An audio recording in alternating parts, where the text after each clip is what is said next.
right-thinking people know well we had to fight for the Kaiser's funny business. It wants some putting right. Rally round the banner of your country, take the field with brothers o'er the foam. On land or sea, wherever you be, keep your eye on Germany. But England, home and beauty, have no cause to fear. Should old acquaintance be forgot? No, no, no, no, no. Australia will be there. Australia will be there.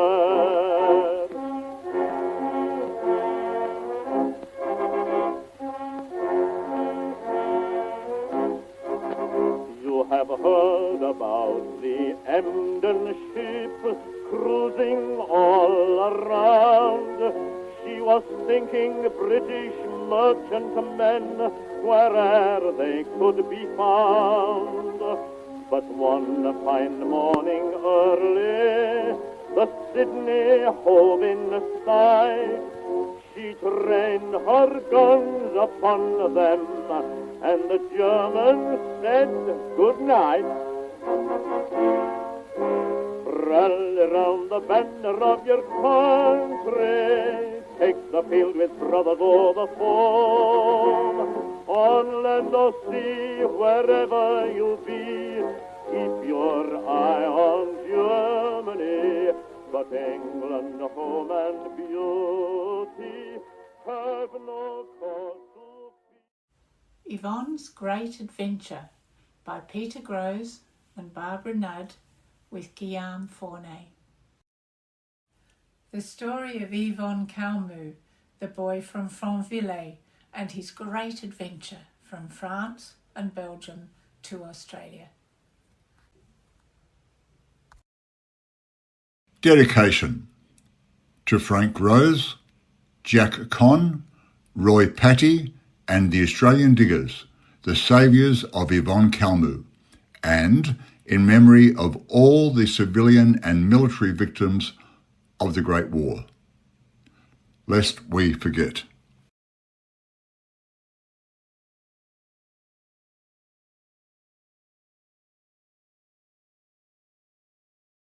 The United States entered the Great War in 1917.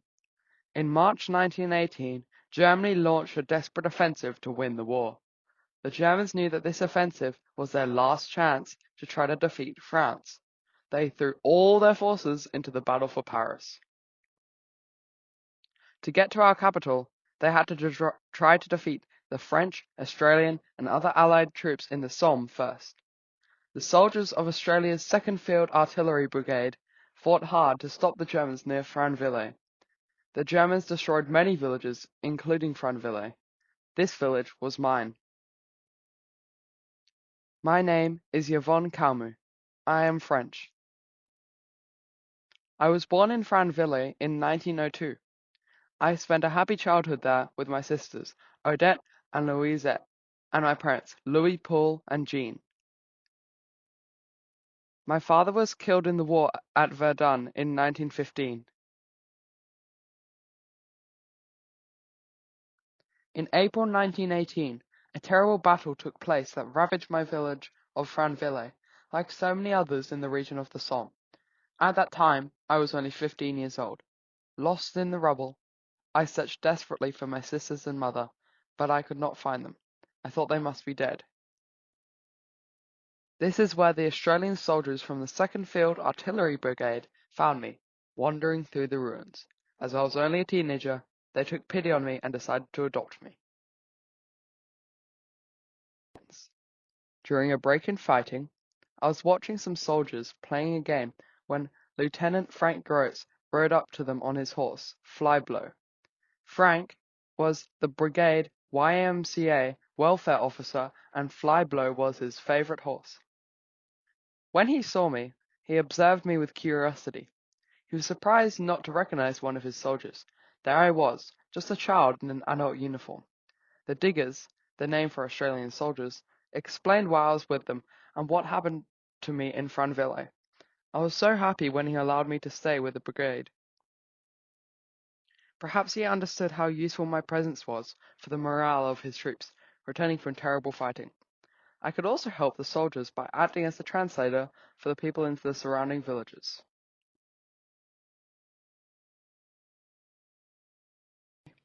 I was adopted by the brigade and allowed to work with the soldiers behind the front lines.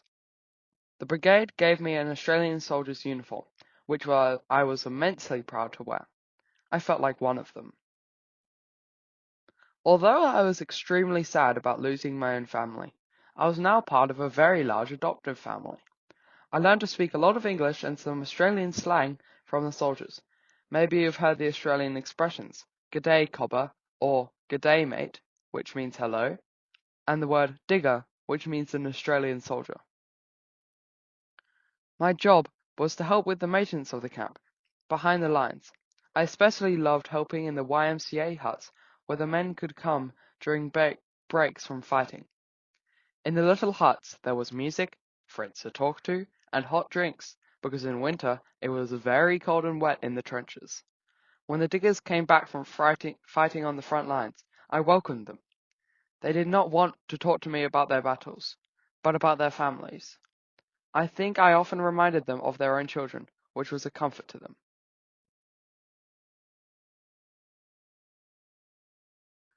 In quiet times, my Australian friends enjoyed playing gambling games. Their favourite game was Two Up, a kind of heads or tails game where two coins are thrown into the air and people bet if they will land on either heads or on tails. There was a lot of excitement during this game.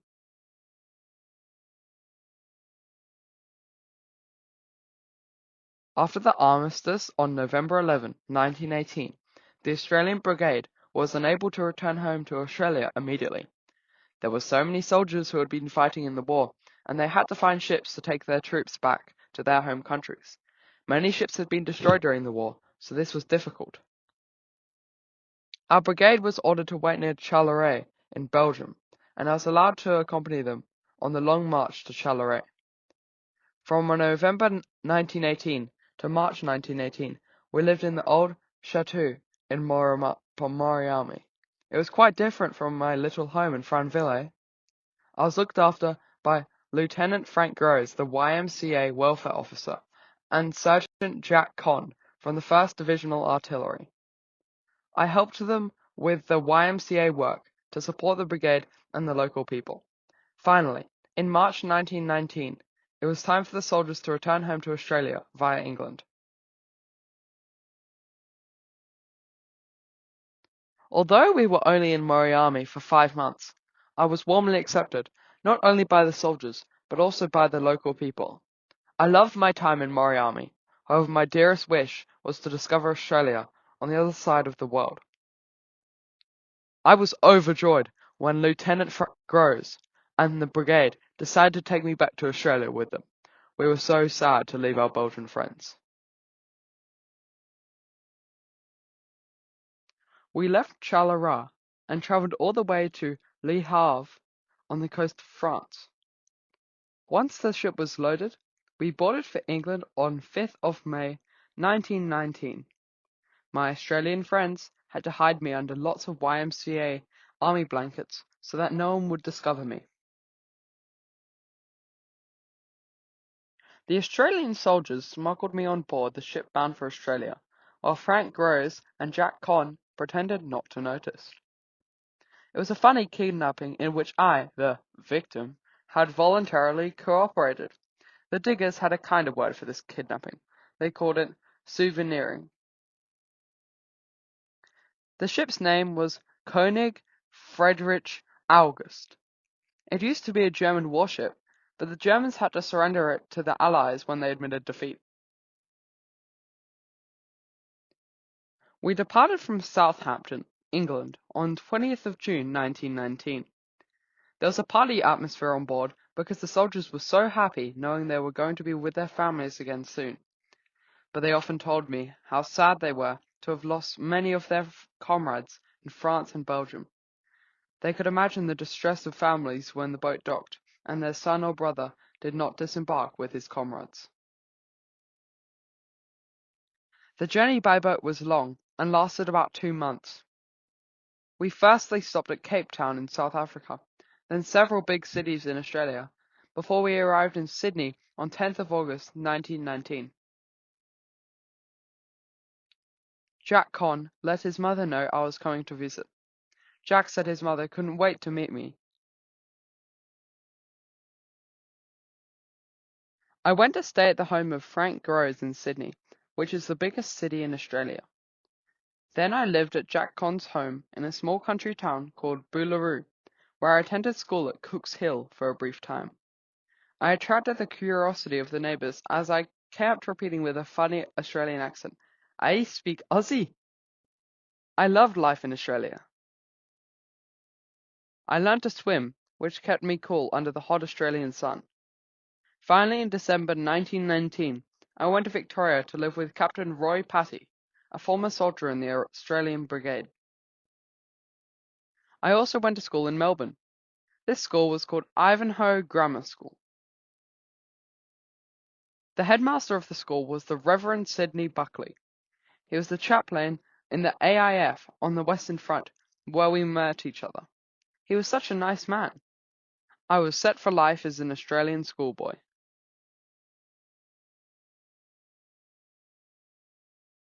I was 18 years old when the French government found out about me in Australia, and I had to return to France to perform my national service. I was very sad leaving Frank Grose, Jack Con, and Roy Patty, along with my other Australian soldier friends, without knowing if I would ever see them again. They had rescued me from despair when I lost my family. I thought I had a new life in Australia forever. After completing my national service in France, I was immediately employed as a guide in the Thomas Cook Travel Company.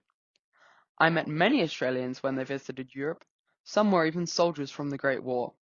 With a twinkle in my eye, I loved to tell them about my great adventure when I joined the Australian Army and travelled to Australia. I never went back to Australia. All my life, I remember my larger Australian adoptive family who welcomed me like a son and offered me a new life in Australia after I had lost everything.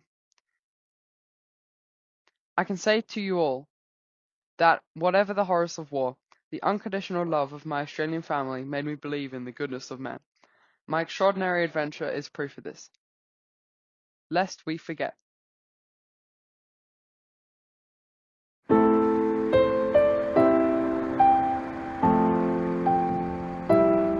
Il s'appelle Peter Grose. Il a fait 25 heures d'avion depuis l'Australie pour visiter Moriamé et plus précisément son château, là où son grand-père, le lieutenant Frank Grose, a séjourné il y a tout juste 100 ans. Le propriétaire du château, M. Atkins, m'a fait le privilège de visiter les lieux pour mieux comprendre où mon grand-père travaillait en tant qu'officier des affaires sociales du YMCA, Young Men Catholic Association, au front et après la guerre. Au château derrière nous, il y avait un millier d'Australiens. Ils ont été hébergés ici, ils se sont amusés ici pendant 4 mois, de décembre 1918 à mars 1919.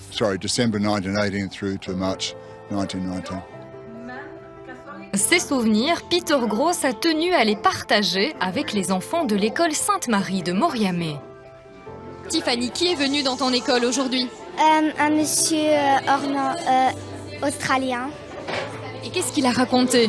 Il a raconté l'histoire de son grand-père qui a fait la guerre ici. Et sur l'Australie, qu'est-ce que tu as retenu?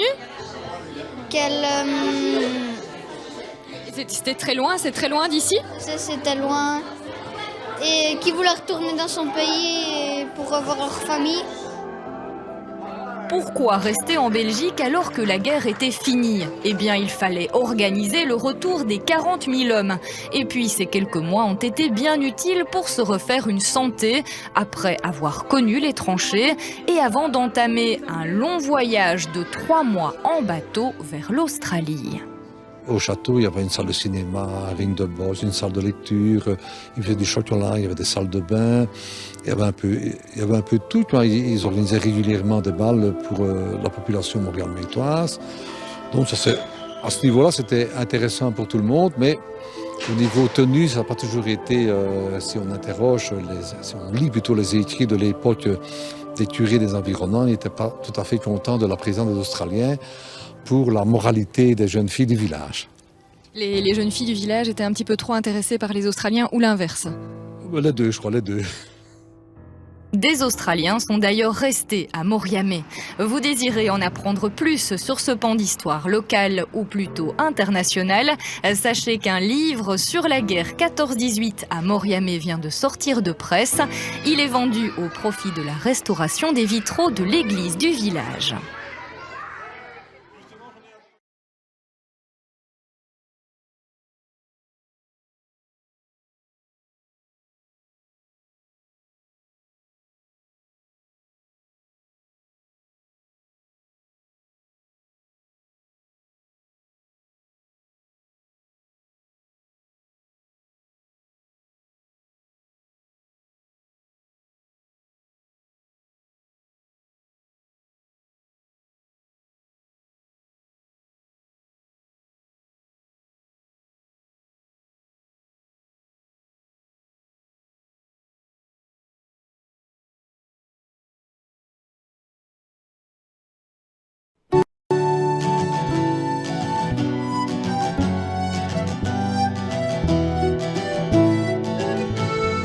Tell me your secret, tell me of love, tell me of freedom when gone. Lost in the rubble of Franvillers soil, your story gives hope to us all, and a life to recall. You were only 15 years old when your world came tumbling down. All in life you knew taken away. For young Yvon Calmus, in a world of utter despair, your light of life shone through a touch of love's care. Tell me your secret, tell me of love, tell me of freedom when gone. Lost in the rubble of Franvillers soil, the story gives hope to us all, and a life to recall.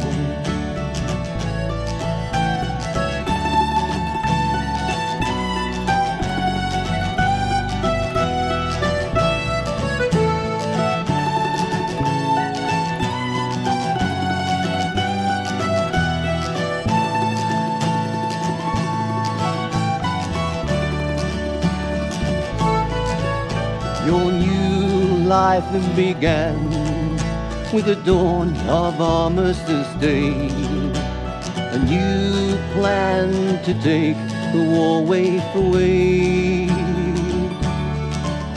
from Belgium's war-torn land to the sun of Australian far shores. Your spirit of life shone through, a life to recall. So tell me your secret, tell me of love, tell me of freedom when gone. Lost in the rubble of Franvillers soil, your story gives hope to us all, and a life to recall. Tell me your secret, tell me of love, tell me of freedom when gone. Lost in the rubble of Franvillers soil, the story gives hope to us all, and a life to recall, and a life to recall, and a life to recall.